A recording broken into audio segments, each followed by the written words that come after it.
शुक्लांबरधरं विष्णुं शशिवर्णं चतुर्भुजं प्रसन्नवदनं ध्याये सर्वविघ्नोपशान्तये अगजा आननपद्मार्कं गजाननमहर्निशम्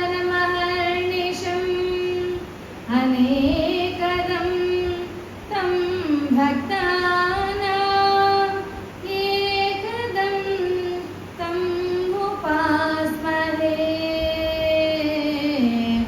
एकदं तं उपास्महे।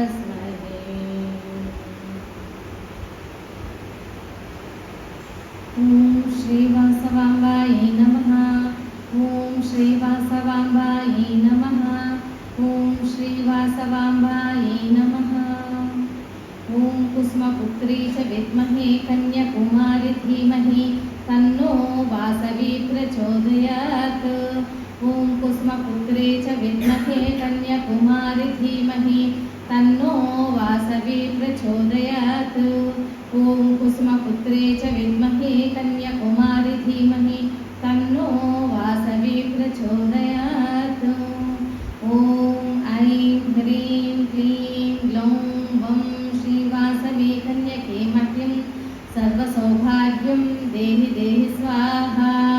ॐ ऐं ह्रीं क्लीं ग्लौं वं श्रीवासवी कन्यके मह्यं सर्वसौभाग्यं देहि देहि स्वाहा। ॐ ऐं ह्रीं क्लीं ग्लौं वं श्रीवासवी कन्यके मह्यं सर्वसौभाग्यं देहि देहि स्वाहा।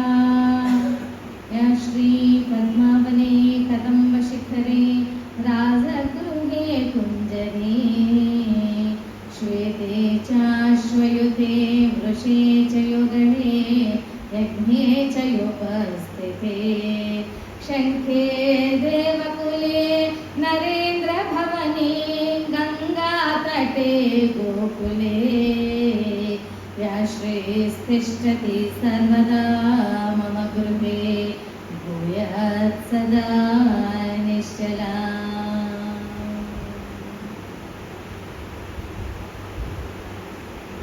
ఈ శ్లోకంలో మనము మహాలక్ష్మి ఎక్కడుంటుంది అని చెప్పుకుంటూ యా శ్రీ అంటే శ్రీ అనగా లక్ష్మి చైతన్య స్వరూపమైనది మంగళకరమైనది ఎక్కడ ఉంటుంది యా శ్రీ పద్మావని అంటే పద్మం యొక్క వనములో ఉంటుంది అమ్మవారు.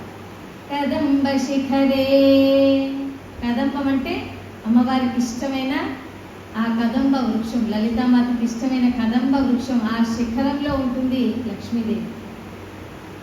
రాజగృహే రాజుల యొక్క గృహాలు ఆనాడు రాజులు ఉండేవారు. మరి ఇప్పుడు పెద్ద పెద్ద జ్ఞానులు గొప్ప మహామహిమాత్ములు ఎక్కడైతే ఉంటారో అక్కడ ఉంటుంది అమ్మవారు. అంతేకాకుండా ఇప్పుడు కాలం తగినట్టు ఎమ్మెల్యే ఎంపీ ఇలాంటి వాళ్ళంతా కూడా పెద్ద పెద్ద వాళ్ళు అనుకోవచ్చు. అలాగే వాళ్ళు రాజగృహే కుంజరే కుంజరే అంటే ఏనుగు యొక్క ఈ కుంభస్థలం ఏదైతే ఉంటుందో అక్కడ ఉంటుంది అమ్మ. శ్వేతే చాశ్వయుతే తెల్లని గుర్రం ఎక్కడైతే ఉంటుందో ఆ తెల్లని గుర్రంలో ఉంటుంది అమ్మవారు.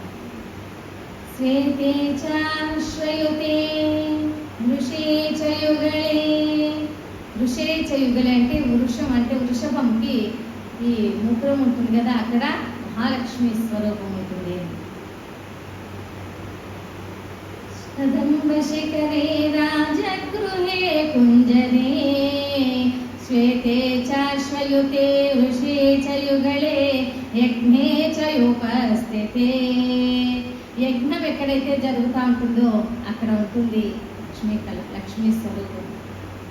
శంఖే దేవకులే శంఖం తెల్లని శంఖం ఎక్కడైతే ఉంటుందో అక్కడే ఉంటుంది లక్ష్మీ స్వరూపం. అందుకే ఈ లక్ష్మీ స్వరూపమైనటువంటివి ఏవి కూడా మనము కింద నేల మీద పెట్టరాదు. శంఖము, మల్లె పువ్వులు, తామర పువ్వులు, బంగారము, ధనము ఇవన్నీ కూడా ఇప్పుడు కింద నేల మీద పెట్టకూడదు, ఏదో ఒక దాని మీద ఒకటి ఉన్నాక దాని మీదనే పెట్టాలి.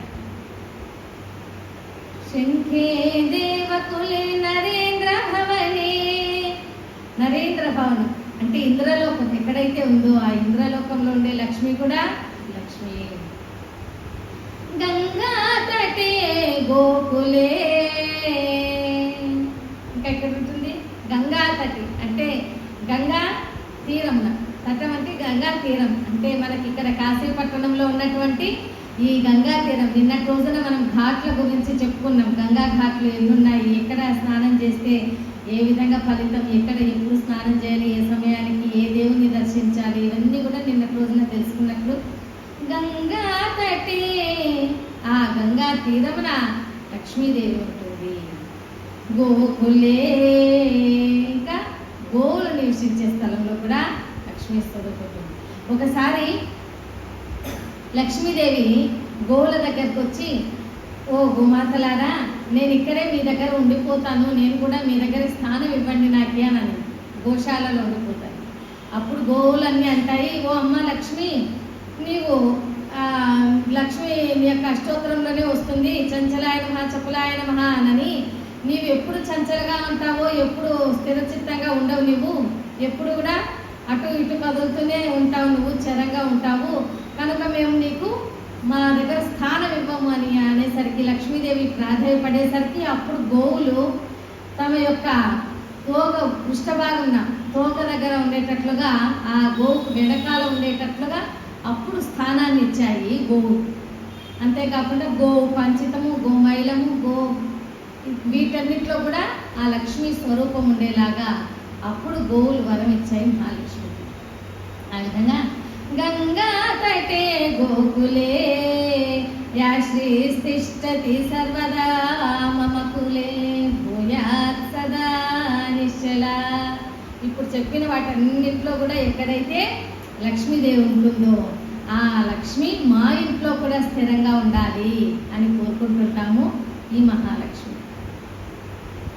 తర్వాత నిన్నటి రోజున మనం వాసవి అమ్మవారి జీవిత చరిత్రలో పురాణ ప్రవచనంలో చెప్పుకున్నట్లుగా అనేక విధములైనటువంటి వారందరూ కూడా ఏ ఏ గోత్రాల వారికి ఏ విధంగా అంటే ఎవరెవరి తరపున వాళ్ళకి ఎంతమంది వంశాలకి ఆయన ముక్తినివ్వాలని కోరుకుంటాడు మహర్షి.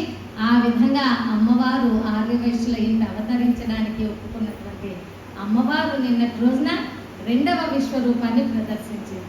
ఎప్పుడైతే వాళ్ళకి మా పిల్లలు, మాకు ఇంత ఉన్నటువంటి పిల్లలు నీవు అంతా ఒకే దగ్గర కలిసి పెరిగారు కదా, మరి అందరూ దైవ స్వరూపులే కదా, మరి నీవు మాత్రం దైవత అంటావే, మరి మా పిల్లలు కూడా కాదా అని అన్నప్పుడు అమ్మవారు వారి యొక్క సందేహాన్ని నివృత్తి చేయడానికి అప్పటికప్పుడే అదే సభాస్వరూపమునే అమ్మవారు 2వసారి విశ్వరూపాన్ని ప్రదర్శించినటువంటి అమ్మవారిని అందరూ కూడా భక్తులంతా ఎంతో వేణోళ్ళగా అమ్మవారికి దండకం చదివి అమ్మవారిని ఎంతో వేణేలా కొనియాడారు. ఆ తర్వాత ఆ అమ్మవారి విశ్వరూపాన్ని చూసినటువంటి అనేక మంది ఆ 714 గోత్రికలలో అమ్మ మేము కూడా అప్పుడు అమ్మవారిని పొగుడుతున్నారు, అమ్మవారిని ఎంతో కులదేవతగా స్మరిస్తూ ఉన్నారు. అప్పుడు అక్కడ ఉన్నటువంటి వాళ్ళందరికీ కూడా ఇప్పుడు మీకు 2వసారి నేను విశ్వరూపాన్ని ప్రదర్శించినాను కదా, నేను జన్మించిందే, నేను అవతారం తీసుకున్నదే అహింసను వ్యాప్తి చేయడానికి, అహింసా తత్వాన్ని ప్రబోధించడానికి, ఇదే నా ఆజ్ఞ, ఇదే నా ఆదేశం అంటూ అమ్మవారు ఒక్కసారిగా మాఘశుద్ధ విధియ రోజున నేను ఈ దేహాన్ని అగ్నిగుండ ప్రవేశం చేసి నేను అగ్నిగుండంగా వెలసి ఆ అహింసా బోధకాన్ని, అహింసా తత్వాన్ని వ్యాప్తి చేసి నేను వెలుగొందుతాను, ఇదే నా ధ్యేయం, ఇదే నా శపథం, ఇదే నా ఆజ్ఞ అంటూ అమ్మవారు మాఘ శుద్ధ విధియ రోజు అగ్నిగుండంలో ఈ దేహాన్ని నేను త్యజించుతాను అంటూ అమ్మవారు ఆదేశించేసరికి అక్కడ ఉన్నటువంటి ఆ గోత్రికులలో కొంతమంది ఉత్తేజితులైపోయి, అమ్మ మేము కూడా మీతో పాటు అగ్నిగుండ ప్రవేశం చేస్తాం, అమ్మ మేము మీతో పాటు అగ్నిగుండ ప్రవేశం చేస్తామని 102 దంపతులు 101 దంపతులు వాళ్ళంతా కూడా ముందుకు వచ్చేసారు. అప్పుడు అమ్మవారు చెప్తుంది, నేను మిమ్మల్ని అగ్నిగుండ ప్రవేశం చేయమనలేదు, కానీ మీ అంతటా మీరే స్వయం ప్రేరితంగా అగ్నిగుండ ప్రవేశం చేస్తామంటున్నారు కాబట్టి మీరు ఎవరెవరైతే నాతో పాటు అగ్నిగుండ ప్రవేశం చేస్తారో వాళ్ళందరికీ నేను ముక్తిని మోక్షాన్ని ప్రసాదించుతాను, కైలాస స్థానాలను ప్రసాదించుతాను అని ఆ అమ్మవారు అనేసరికి అక్కడ ఉన్నటువంటి బాలురంతా కూడా అమ్మ మేము కూడా నీతో పాటు అగ్నిగుండ ప్రవేశం